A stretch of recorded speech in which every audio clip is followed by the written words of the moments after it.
Welcome to the Mutually Amazing Podcast. I'm your host, Mike Domitrz with the Center for Respect. The episode you're about to listen to was recorded when this show used to be called the Respect Podcast, so you might hear that mentioned during this episode. Well, let's get to the show.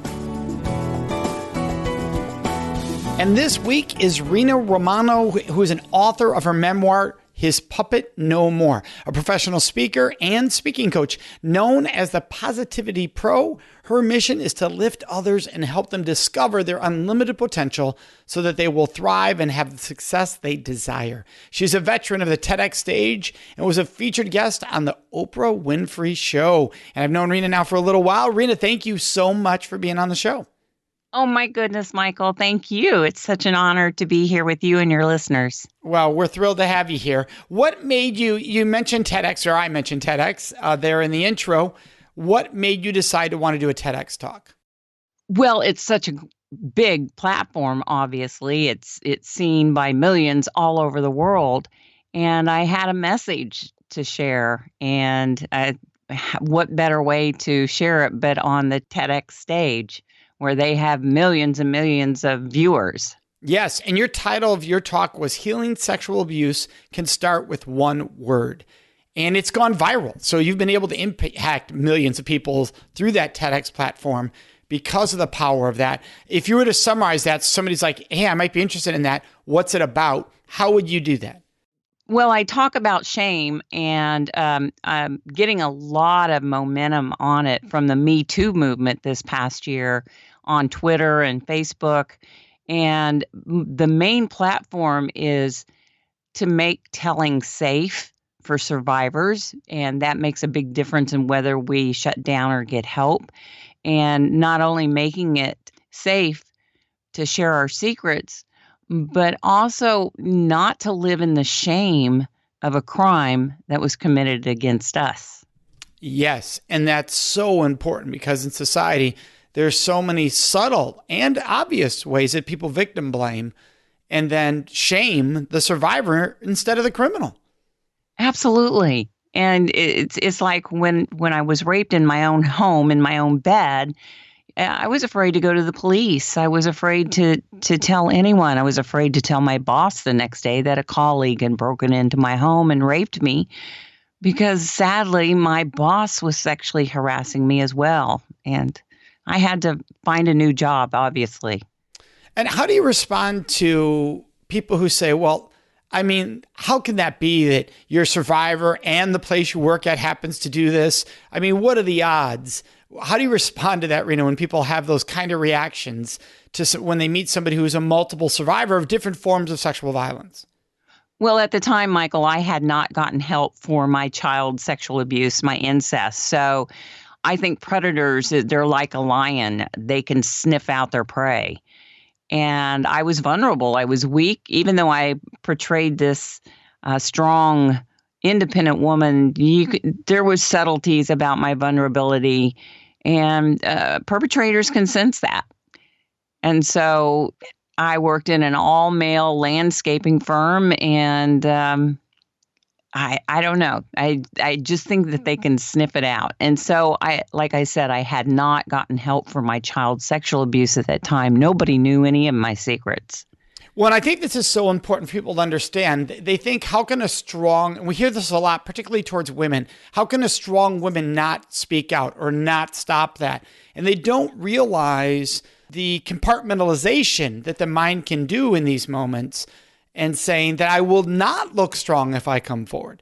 Even though that does take strength, there's this perceived idea that if I come forward, somebody's going to think of me, I was weak because I allowed this to happen to me. So do you want to share not why, but maybe even just how often that happens, that you can be a strong person and not feel strong as a survivor? Well, I think we all wear masks in our lives. We mask our true identity, our authenticity, and being around my mother, I mean, she was a strong woman, but she came from the era where you sucked it up. You didn't put your business out on the street as if in a tabloid like we do now, all over Facebook and Twitter, all over the internet. She was from the World War II era, and soldiers go off to war. they come home, they sucked it up. They didn't tell their stories. She didn't want me to put my story out there after I did come forward to her. I was never taught that it's okay to ask for help because she came from that era where you sucked it up, you went about your own business. And now we know that that's not true. Even after she started volunteering at a domestic violence shelter, she saw the importance of asking for help, that it takes more courage to ask for help. Yes, and that's the part that we need to stress more throughout society. I've met people in very powerful professional positions who currently or were at the time in very unhealthy, sexually violent relationships that people couldn't even imagine because they think that's not possible because I know that person's professional personality. They would never let that happen. How do you respond to those kind of that thinking of, well, that person would never let that happen? It happens to every single one of us. It doesn't matter the status, financial status, ethnicity, background, socioeconomic level. It happens to everyone, and even to strong ones. I was sharing my story not long ago, and there was a gentleman that came up and said, I can't believe how you were able to forgive. He said, that never happened to me, but I was just recently taken for all my money, and I'm so angry. And he felt so stupid that that could happen to him. You know, he was a smart man, degrees, lots of money, and he was taken for every bit of his money. And so those type of situations can happen to all of us. And those perpetrators just know how to manipulate and coerce and twist it around so you don't even know what's happening to you until after it's happened sometimes. Yeah, and I think people often forget that the more successful or maybe elevated you are in society as far as position of power, the more there can be a shame around the fact this happened because there's an additional element of all people, this wasn't supposed to happen to me.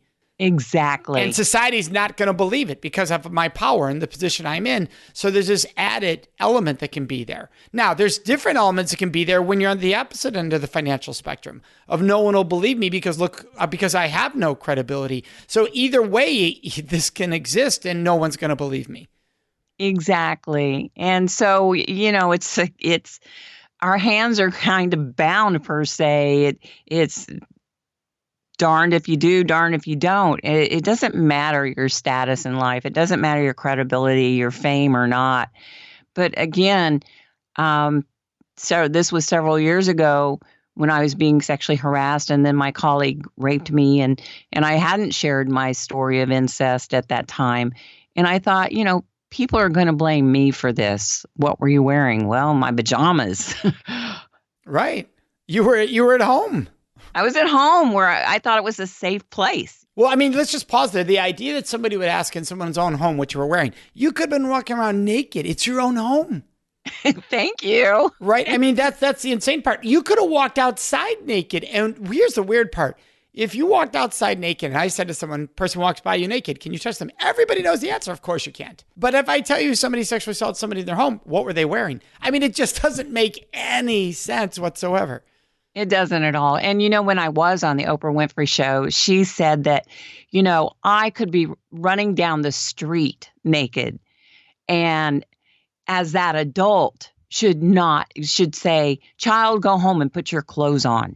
And so we are being blamed for the crimes committed against us why aren't the perpetrators being held responsible for those crimes?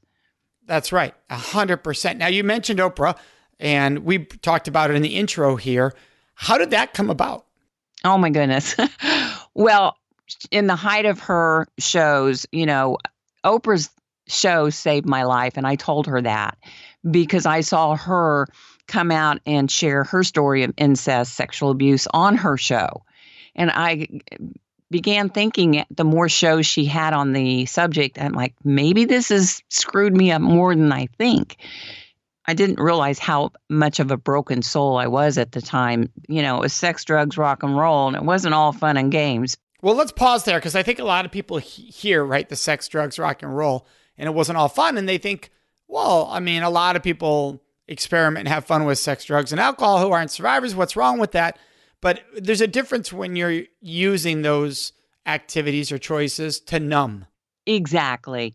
And I don't look at some of that as, yeah, I was experimenting, but a lot of it, when it goes from fun and games to numbing, then there's a problem. And it crossed over that line to where it wasn't fun and games anymore. I was self-abusing and self-sabotaging my success long after the abuse had occurred because I was in such pain.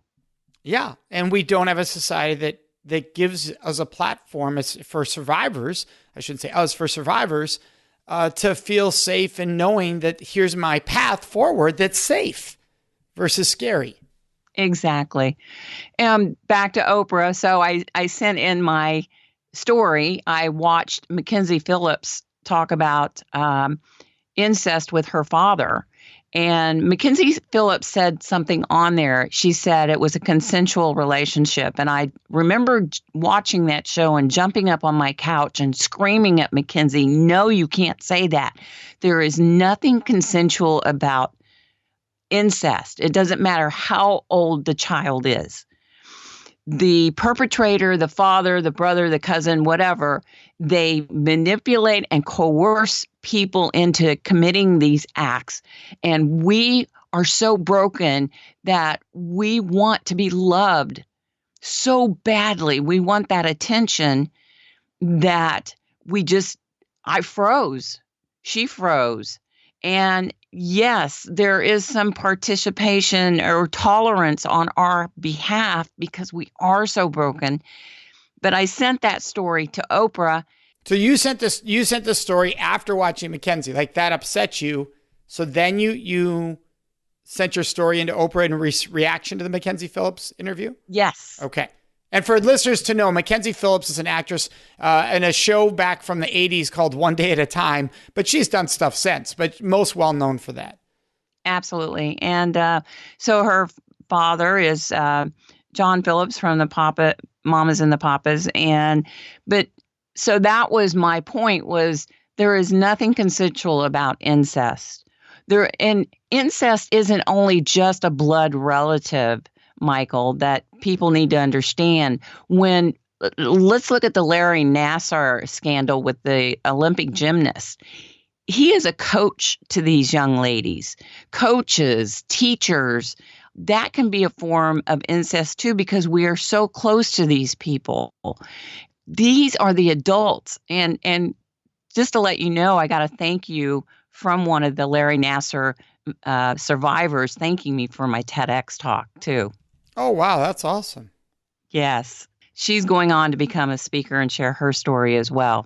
So that's how it all came down. I went on Oprah. I literally jumped ship to be on Oprah. I was on a cruise with my family and they said, okay, we're going to do the show. So they sent me a airplane ticket at one of the ports and picked me up in a stretch limo. Well, they took good care of you. Yes, they did. So I sat next to my mentor, my hero, the woman that saved my life, and I shared my story. So how many years ago is this, just for our listeners to understand? That was in 2009, October. Pretty close to when the show was going off the air. Yeah, I can't remember the last year her show went off, but yeah, I'm one of the 25, 30,000 guests she had on her show in those 25 years. So I was honored to do it. It was scary as all get out. Let's pause there because I think that's a powerful statement. Because when somebody hasn't done a national show appearance, they don't realize why. I think their thing is, well, it's scary because you're afraid you might say the wrong thing. So why is it? There can be more to it than that. So what are the fears that can show up when you know you're about to go tell your story on national TV, on Oprah of all places? I was scared to death, but something was driving me, Michael. I don't know what it is. My purpose, my God pushing me, some force was pushing me to send that email and get on that plane and go. I just knew I had to do it. And for a couple of years before being on Oprah, I told people, I'm going to be on the Oprah Winfrey show. And they're like, yeah, sure, Rena. Sure. Okay. There goes the crazy lady. I said, no, I'm going to be on Oprah Winfrey show. And One thing that I say in my TEDx talk, I grew tired of being ashamed of crimes I didn't commit.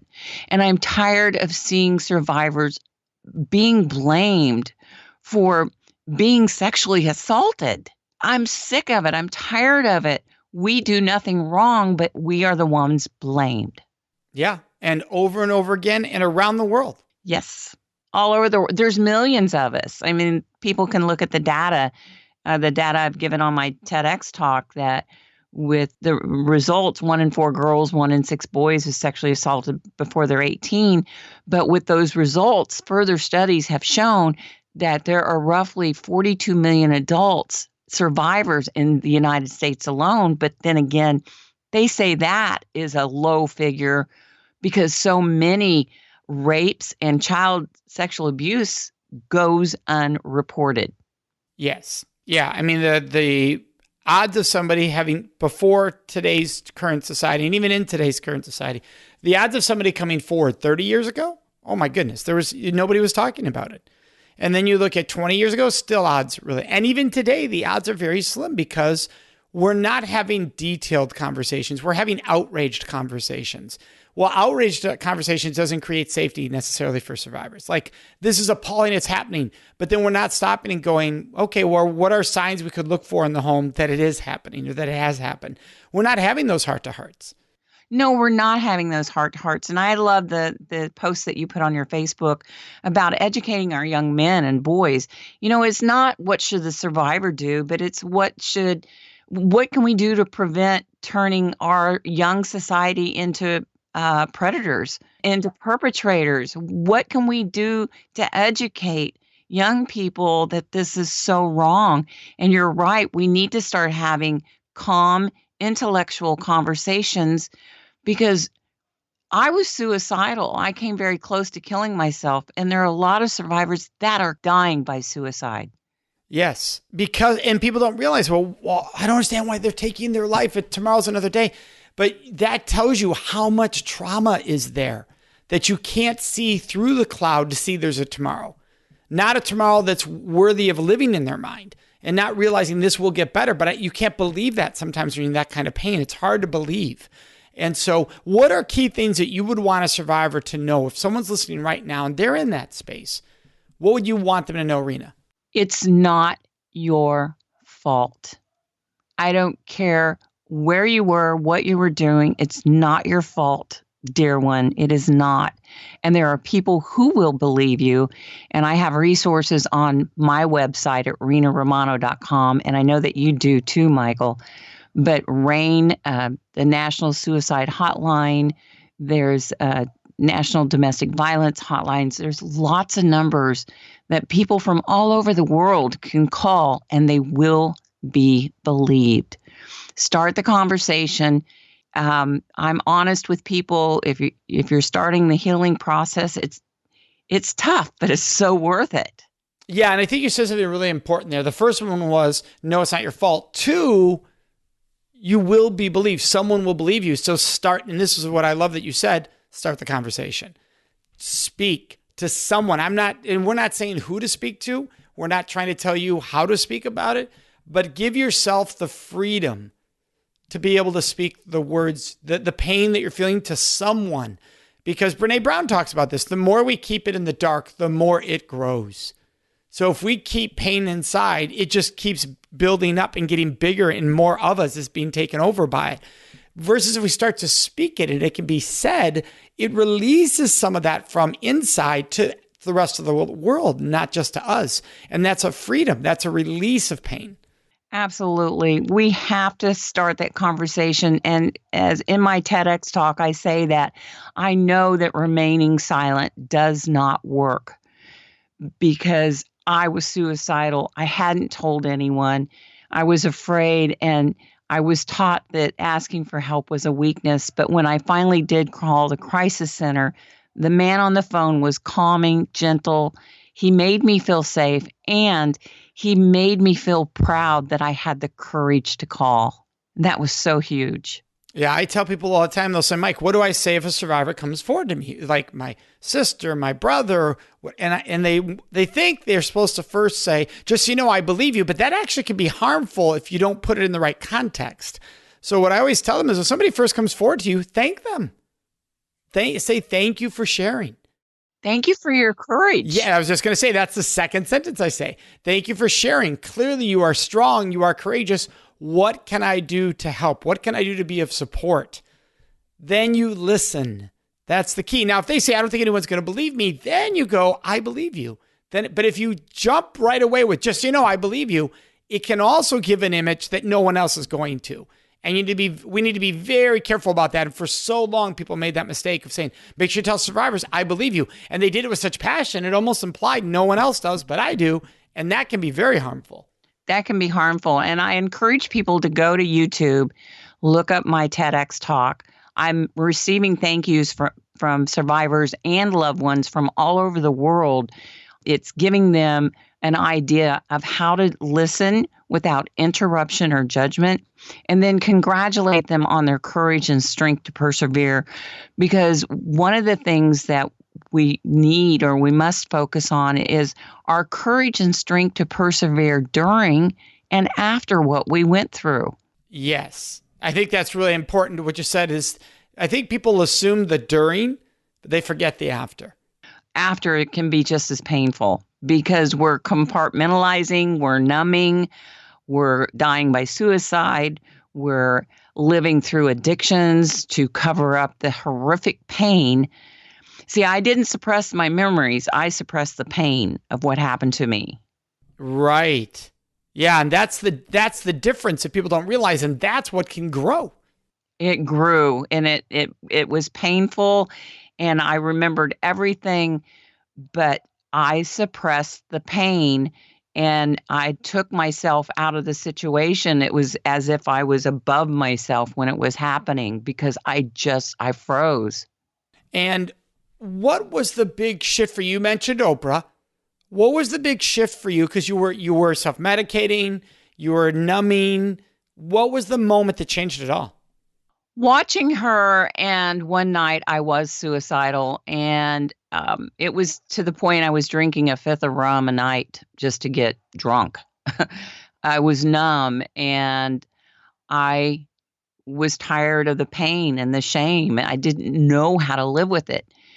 And I was thinking of how I was going to kill myself. And then after a while, I passed out and I woke up screaming, I don't want to die.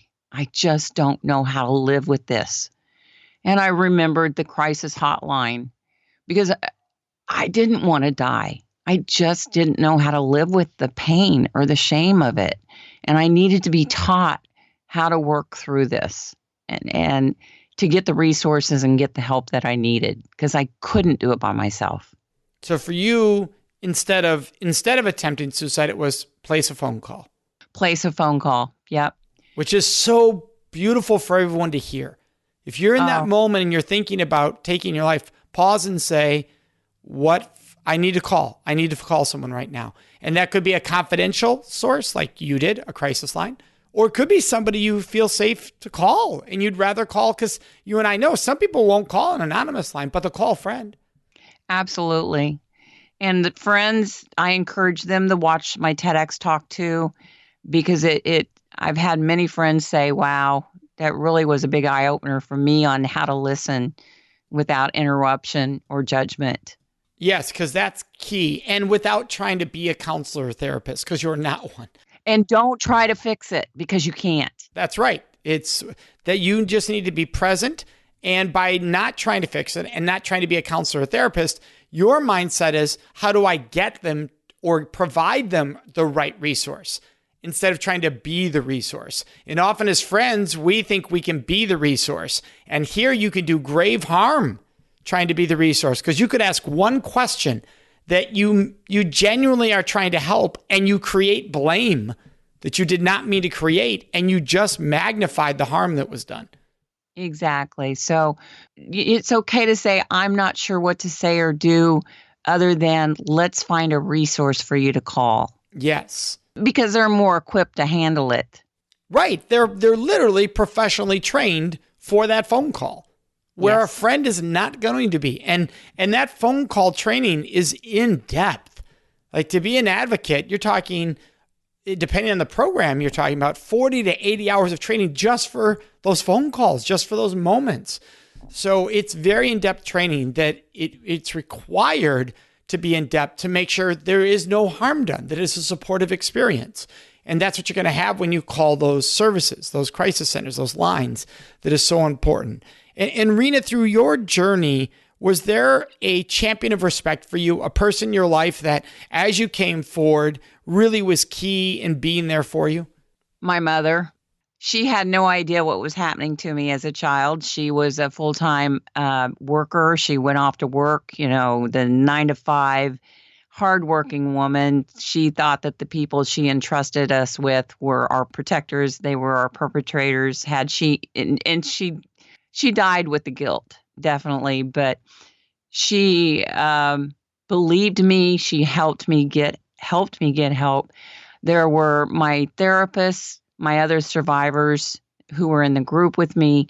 Later, meeting my husband, he was my biggest advocate in helping me and saying, okay, it's time to write your book, His Puppet No More. And that, he says, you might have a big revelation writing it. And he was wrong. I had many. It was so therapeutic to write that book. Oh, that's one thing that when people come up to me and say, what's the one thing you hear has helped people in addition to counseling, therapy, journaling, writing? So many survivors have talked about just being able to write it out, what they were feeling, what they're thinking now, then just allows there to be a release. It once again takes it from inside to outside. Even though it's still your journal, it's outside you. And so that allows a release that is very powerful. Absolutely. And I had never journaled before because I was afraid to put my thoughts and feelings down on paper until I started writing the book. So it was a big, I typed out one sentence starting the day I started the book, and I spent the rest of the day crying for that little girl who had lost her innocence because I had never started writing before that day. So it was very therapeutic. Well, and I think that's important for listeners to understand is the first word can be the most difficult one. Once you do, it can start to flow because of that release. And that's so important for people to understand. And you don't have to write something beautiful. When you look at writing and you learn how to just write as a writer, there's a phrase to write your shitty first draft, which the idea is stop thinking about the quality of it and just write what's coming to mind. That will give you a freedom of thought versus a self-editorial, which then becomes critical and judgmental, which is not healthy in this experience. Right. And I think I didn't start writing before then because it made it real. Yes, right. And I was still in denial. I didn't want it to be real. And that was a big aha moment for me is it is real. I have nothing to be ashamed of. I am proud of my courage and strength that I persevered. And going on Oprah even made it more real. And I'm just determined to make it real. And they're using my TEDx talk all over the world now for trauma centers. That's awesome. Rena, the inspiration, the courage that you've shared today and throughout your life on this journey is simply awesome. I want to thank you so much for sharing with us today. Thank you, Michael. It's been a pleasure. And for our listeners, you know what's up next. That is Question of the Week. Before I answer this week's Question of the Week, I'd love to ask you a question. Would you please subscribe to this podcast, the Respect Podcast with Mike Domitrz? By subscribing, you can make a huge impact. Now, you might be wondering, Mike, how does my subscribing to your podcast make a huge impact? Well, here's how. For every person that subscribes, it raises the rankings of the show in the search engines. So for people who care about respect like yourself, when they're doing a search for podcast, they're more likely to find the show, thus providing an awesome opportunity for us to spread more respect around this world. And all you do is hit subscribe under your podcast. Plus, the second benefit is by subscribing, you automatically get every episode right into your phone or whatever device you are listening to the podcast on. It happens automatically. So subscribing also makes your life easier. Now let's get into this week's Question of the Week. Oh, and By the way, you can always ask your questions of the week by joining us on Facebook in our discussion group. It's called the Respect Podcast Discussion Group. Go there on Facebook and ask whatever questions you would like me to answer and or address in this segment of the show. And then listen to each episode to find out when your question is included. This week's question is, Mike, what's one of the more difficult situations you've faced in all the work you've done for all these years? And there's one that does come to my mind, and that is that frequently when we're doing this work, survivors come forward afterwards. And often it's the first time the survivors ever come forward to say, I'm a survivor. And that takes strength and it takes courage, and it's wonderful and it's inspiring. And in this case, a survivor came forward. It ended up going to a criminal case, and it went to trial, and the person was found not guilty. That was tough, because to see a person come forward and say, Mike, I'm a survivor, and to take the courage and strength it takes to go through a trial and then not get justice for that person, that was so difficult to watch. And here's the one light at the end of the tunnel, that survivor's strength and courage, that is inspiring, and that they got to have their voice heard. Of course, we all wish that when survivors come forward, that justice was also matching. At the same time, we can recognize that even their voice being heard is so important, and the strength and the courage that takes. We'd love to hear your questions, your thoughts, and your ideas. And the best place to leave those with us is on our Facebook page at facebook.com/Mutually Amazing Podcast. Of course, you can always contact us on our website at mutuallyamazingpodcast.com. Remember to subscribe to this show so you automatically get it every week. And if you could, take one moment to leave a review. That really helps other people find the show, which we are greatly appreciative of. So thank you so much for joining us. May you make today and every day a life full of mutually amazing relationships.